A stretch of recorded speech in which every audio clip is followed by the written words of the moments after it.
మంత్రి శ్రీధర్ బాబు అంటే తనకు ఎంతో అభిమానం అంటూనే తన ఆవేదన చెప్పుకున్నారు BRS MLA Mallareddy. Jawahar Nagar dump యార్డ్ను పట్టించుకోవాలని విజ్ఞప్తి చేశారు ఆయన. జీహెచ్ఎంసీ చెత్త అంతా జవహర్ నగర్ డంప్ యార్డ్లో వేస్తున్నారని, దీనివలన రోగాలతో ప్రజలు చనిపోతున్నారని, ప్రభుత్వం 1000 కోట్లు కేటాయించి సమస్యలు పరిష్కరించాలని విజ్ఞప్తి చేశారు మాజీ మంత్రి మల్లారెడ్డి. చాలా ఇబ్బందికరంగా ఉన్నది. మా ఇన్ఛార్జ్ మంత్రి వల్లనే నాకు, ఎందుకంటే నేను సురువుల మా శ్రీధర్ బాబు మాకు ఇన్ఛార్జ్ వస్తా అంటే నాకు మంచి మిత్రుడు ఆయన. నాకు అప్పుడు ఆయన మంత్రి ఉన్నప్పుడు 2009లో నా కాలేజీలకు హెల్ప్ కూడా చేసిండు ఆయన. కానీ అట్లా వచ్చినందుకు ఇప్పుడు మళ్ళీ మాకు ఇన్ఛార్జ్ మంత్రి అయినందుకు చాలా హ్యాపీగా ఫీల్ అయినా.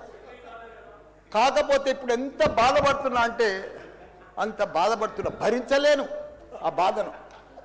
నా గుండె ఇట్లా బాధతోటి భరించలేకపోతున్నా. ఎందుకంటే జవహర్ నగర్ అనే ప్రాంతము నా గుండెకాయ. అలా ప్రజలకు చెప్పిన, అందరికి చెప్పిన, దాన్ని అంతా కూడా జిహెచ్ఎంసి మొత్తం చెత్త అంతా తెచ్చి కొన్ని ఏళ్ళ సందే ఆడనే వేస్తున్నారు. పర్లే వేస్తున్నారు, అది కాంగ్రెస్ టైంలో సందే వేస్తున్నారు, ఇప్పటిదాకా కూడా వేస్తూనే ఉన్నారు. అది కంటిన్యూ కాంట్రాక్ట్ ఉంది వేస్తున్నారు. మీ దాంట్లోనే కంటిన్యూషన్ అని చెప్తున్నా. నా జర ఓపిక పట్టాలి, నీకు దండం పెడతా.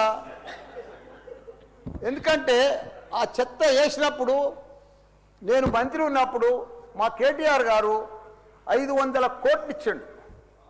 చెత్తతోటి కరెంటు తయారు చేసే ఉత్పత్తి ప్లాంట్ ఆడ తయారు చేసినాం. దాన్ని అది కాకుండా 144 కోట్లతోటి క్యాపింగ్ పెట్టిన, మొత్తం మట్టి పోసి గడ్డి పెట్టి అది గుట్ట లెక్క తయారు చేసినాం. దానికి తోడు వర్షాకాలంలో అందులో వచ్చిన మురుగునీళ్ళు అంత వస్తే ఫిల్టర్ చేసేందుకు 250 కోట్లు ఇచ్చినాం వాటర్ ఎస్టీపీ. అంత బాగా చేస్తే అందంగా వాసన రాకుండా చేసినాం నా మంత్రి ఉన్నప్పుడు మా కేటీఆర్ సార్. అటువంటిది ఇప్పుడు 2 సంవత్సరాలు 4 నెలల సంది భరించలేము. కొత్త గుట్ట చెత్తకుండి తయారు చేసారు, కొత్తది ఒకటి. అది రోగాన బారి పడుతున్నారు. వాటర్ల పొల్యూషను, గాలిల పొల్యూషను, భూమిల పొల్యూషను, మురికి నీరు ఉండలేక 2 లక్షలన్నర ప్రజలు ఉంటున్నాడు.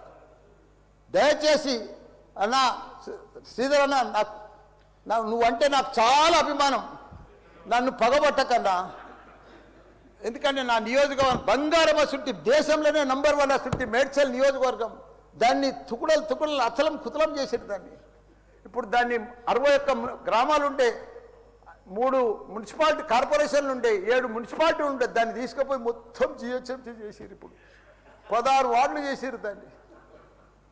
ఒక మోరీలు లేవు, రోడ్లు లేవు, డ్రైనేజీలు లేవు, కరెంట్ స్తంభాలు లేవు, ఏమీ లేదు. ఇంకా మారుమూలు గ్రామాలే ఉన్నాయి, పెంకిటిల్లే ఉన్నాయి. దాన్ని తీసుకుపోయి జిహెచ్ఎంసీలో కలిపారు. హైదరాబాద్ మస్తు డెవలప్ అయింది. కానీ నా జిహెచ్ఎంసీలో కలిపినప్పుడు, నా దాంట్లో కలిపినప్పుడు దయచేసి స్పెషల్ కేటగిరీ కింద జిహెచ్ఎంసీ చెత్త అంతా ఆడికే వస్తుంది. దాన్ని ఒకటి క్లీన్ చేసి మీకు దండం పెడతా. ఎందుకంటే అక్కడ నేను ఉండలేకపోతున్నా. నేను ఎందుకు వస్తున్నా, ఎందుకు గెలిచినరా ఇక్కడి నుంచి అని భరించలేకపోతున్నా. నేను శ్రీధర్ అన్న నీకు దండం పెడుతున్నా, అదొక్కటి నాకు స్పెషల్ ఫండ్ ఇచ్చి 500 కాదు 1000 కోట్లైనా సరిపోవు. నువ్వు దీనికి బడ్జెట్లో ఇక్కడ జిహెచ్ఎంసీకి ఇచ్చిందంతా కూడా దానికి ఇవ్వాలి. ఎందుకంటే ఈ చెత్త అంతా అక్కడనే వస్తుంది. అక్కడ కూడా ప్రజలన్నా, పేద ప్రజలన్నా, డెవలప్ లేదన్నా, మోరీలు లేవన్నా, రోడ్లు లేవన్నా, లైట్లు లేవన్నా, చచ్చిపోతున్నారన్నా, రోజు ఒకరు చచ్చిపోతున్నారన్నా, హాస్పిటల్ బారిన పడుతున్నారన్న ప్రజలంతా. నేను చూడలేకపోతున్నా, నేను భరించలేకపోతున్నా. నీకు దండం పెడతా. ఇదొక్కటి నాకు స్పెషల్. ఒక్కసారి మీరు ఇన్స్పెక్షన్ చేసి అక్కడ రావాలని కూడా కోరుతున్నా.